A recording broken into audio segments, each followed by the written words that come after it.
হাজার হাজার রহস্য এবং আধ্যাত্মিক শক্তির কেন্দ্রস্থল আমাদের দেশ ভারত, যেখানে ভগবান একজন সামান্য মানুষ রূপে জন্মগ্রহণ করেন এবং সামান্য মানুষের জীবনযাপন করেও অসংখ্য অদ্ভুত রহস্যের ব্যাখ্যা করেন।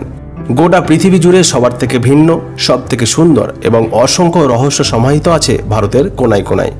নদী, পাহাড়, ঝর্ণা, এখানকার প্রকৃতিতে, এখানকার সংস্কৃতিতে, মানুষের ঈশ্বর ভক্তিতে, সাধক, আরাধক এবং যোগীতে। এরকমভাবে এখানকার মন্দিরগুলো এক জায়গায় দাঁড়িয়ে থেকে নিজের বুকে লুকিয়ে রেখেছে অসংখ্য অজানা রহস্য।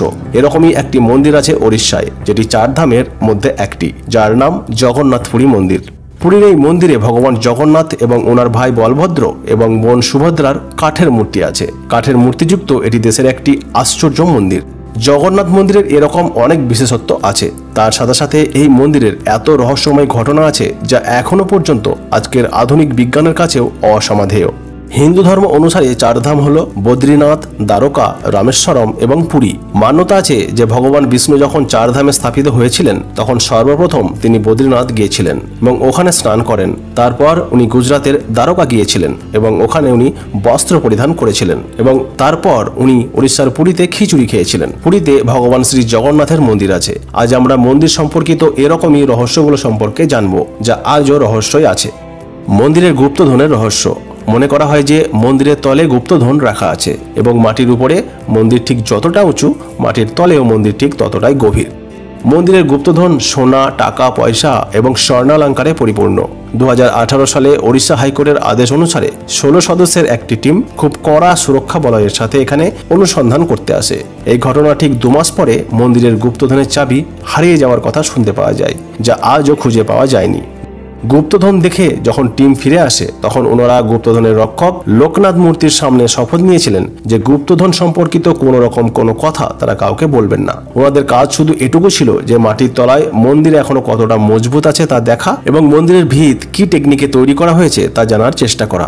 ওই সময়ে ওই গুপ্তধনের সিন্ধুক ও কোনো অলংকার স্পর্শ করার অনুমতি তাদের ছিল না। 2011তেই একটি মঠ থেকে একজন শ্রমিক একটি চাঁদের ইট চুরি করে নিয়ে যায়। তারপর এই রহস্য সামনে আসে এবং তা দেখে সবাই অবাক হয়েছিল। পরীক্ষা নিরীক্ষা করার জন্য যখন এই মঠে অনুসন্ধান চালানো হয় তখন 100 কোটি টাকারও বেশি মূল্যের চাঁদের ইট পাওয়া যায়। এই কারণে মন্দিরের নিচেও গুপ্তধনের অনুমান করা হচ্ছে। জগন্নাথপুরী মন্দিরে 3টি মূর্তিকেই 12 বছর পর পর পরিবর্তন করা হয়। পুরনো মূর্তির জায়গায় নতুন মূর্তি স্থাপিত করা হয়। যখন এই মূর্তি পরিবর্তন করা হয় পুরো শহরে ইলেকট্রিসিটি সাপ্লাই বন্ধ করে দেওয়া হয়। মন্দিরের আশেপাশে পুরো অন্ধকার করে দেওয়া হয়। মন্দিরের বাইরে সিআরপিএফ এর কঠিন সুরক্ষা বলয় তৈরি করা হয়। সে সময় মন্দিরে কেউ প্রবেশ করতে পারে না। এমনকি যে পান্ডা মূর্তি পরিবর্তন করেন তার চোখেও কাপড় বেঁধে দেওয়া হয়, হাতে হাত মোজা পরিয়ে দেওয়া হয়। তারপর মূর্তি পরিবর্তন করার প্রক্রিয়া শুরু হয়। কিন্তু একটি জিনিস কখনো পরিবর্তন করা হয় না, তা হলো ব্রহ্ম পদার্থ। এই ব্রহ্ম পদার্থ সম্পর্কে সেই বলে যে পান্ডা মন্দিরের মূর্তি পরিবর্তন করে থাকে। তারই কথা অনুসারে আজ পর্যন্ত কেউ এই পদার্থ দেখেনি। এমনকি যে পান্ডা এই ব্রহ্ম পদার্থ পুরনো মূর্তি থেকে বের করে নতুন মূর্তিতে রেখে দেয় তার চোখেও কাপড় বাঁধা থাকে। মনে করা হয় যদি কেউ এই পদার্থ দেখে ফেলে তবে তার মৃত্যু নিশ্চিত। বলা তো এটাও হয় যে যদি কেউ এই পদার্থ দেখে ফেলে তাহলে তার শরীর ফেটে চূর্ণ বিচূর্ণ হয়ে এদিক ওদিক ছড়িয়ে ছিটিয়ে পড়বে। শুরু থেকেই এই পদার্থকে স্বয়ং শ্রীকৃষ্ণের হৃৎপিণ্ড বলে মনে করা হয়। যে পান্ডারা এই মূর্তি পরিবর্তন করেন তাদের মুখ থেকে এটাও শোনা যায় যে মূর্তি পরিবর্তন করার সময় এই পদার্থ যখন হাতের মধ্যে ধরি তখন এমন মনে হয় যে হাতের মধ্যে কিছু লাফাচ্ছে, ঠিক যেমন খরগোশ লাফায়। কিছু এমন জিনিস যার মধ্যে প্রাণ আছে কিন্তু হাতের মধ্যে হাত মোজা থাকায় এই পদার্থ সম্পর্কে সঠিক অনুভূতি পাওয়া যায় না। এর মানে এটাই যে ব্রহ্ম পদার্থ কোনো জীবিত পদার্থের মতোই, কিন্তু এর বাস্তবিকতা কেউ জানে না। কবে এবং কিভাবে হয়েছিল এই রহস্যময় মন্দিরের নির্মাণ?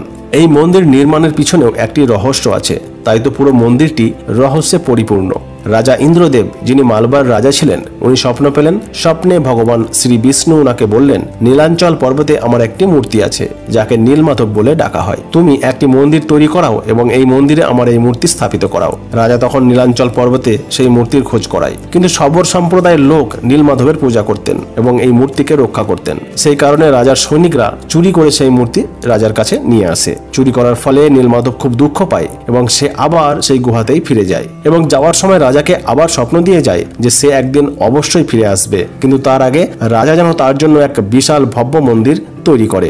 আদেশ মতো রাজা একটি বিশাল আকার ভব্য মন্দির তৈরির কাজ শুরু করে দেয় এবং কিছুদিনের মধ্যে এক সুন্দর মন্দির তৈরি হলে উনি নীলমাধবের কাছে মন্দিরে বিরাজিত হওয়ার অনুরোধ করেন। তখন নীলমাধব বললেন, সমুদ্রে ভেসে আসছে একটি বিশাল আকার কাঠ, সেটিকে তুমি নিয়ে এসো এবং মূর্তি তৈরি করার কাজ শুরু করে দাও। এই কাঠটি দ্বারকা থেকে ভেসে পুরীর সমুদ্র থেকে তো আসে, কিন্তু রাজার অসংখ্য সৈনিক মিলে এই কাঠটিকে সমুদ্র থেকে তুলে আনতে পারে না। তখন রাজা ইন্দ্রদেব শবর সম্প্রদায়ের রাজার কাছে সাহায্য চাইলেন। শবর সম্প্রদায়ের লোকেরা নীলমাধবের সব থেকে বড় ভক্ত ছিল। শবর সম্প্রদায়ের রাজা এক হাতে সেই কাঠটিকে উঠিয়ে নিয়ে এসে মন্দিরে রেখে দেয়। তা দেখে সব লোক অবাক হয়ে যায়। কিন্তু যখন মূর্তি তৈরি করার সময় আসে তখন অনেক বড় বড় কাঠশিল্পী এসে সেই কাঠের উপর হাতুড়ির একটা ঘাও মারতে পারল না। তখন ভগবান বিশ্বকর্মা একজন বৃদ্ধ মানুষের রূপ ধারণ করে আসে এবং রাজাকে বলল, সে নীলমাধবের মূর্তি তো তৈরি করবে, কিন্তু তার একটি শর্ত আছে। সে 21 দিনে এবং মন্দিরের দরজা বন্ধ করে একাই মূর্তি তৈরি করবে। ওনার শর্তও মেনে নেওয়া হয়, কিন্তু 7 দিন পরে রাজার রানী তার মনের আবেগ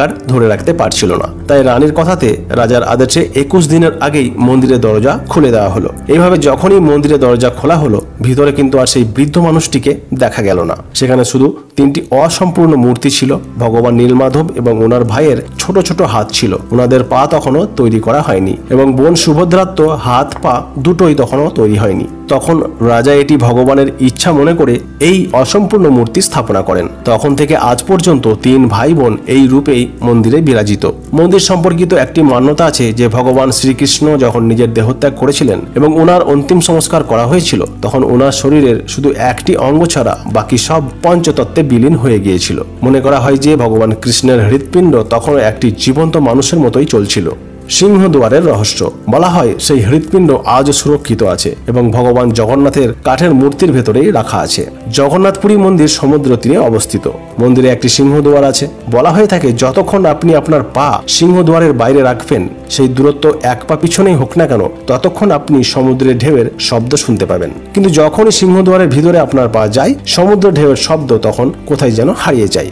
একইভাবে বেরিয়ে আসার সময় যতক্ষণ আপনার পা সিংহদুয়ারের ভিতরে থাকবে, ততক্ষণ আপনি ঢেউয়ের শব্দ শুনতে পাবেন না। কিন্তু যেই পা বাইরে আসে, সেই আওয়াজ আবার শোনা যেতে শুরু করে। এটাও বলা হয় যে সিংহদুয়ারের বাইরে চিতা জ্বলার গন্ধ পাওয়া যায়, কিন্তু যখন সিংহদুয়ারের ভিতরে পা রাখবেন তখন আর সেই গন্ধ আসে না।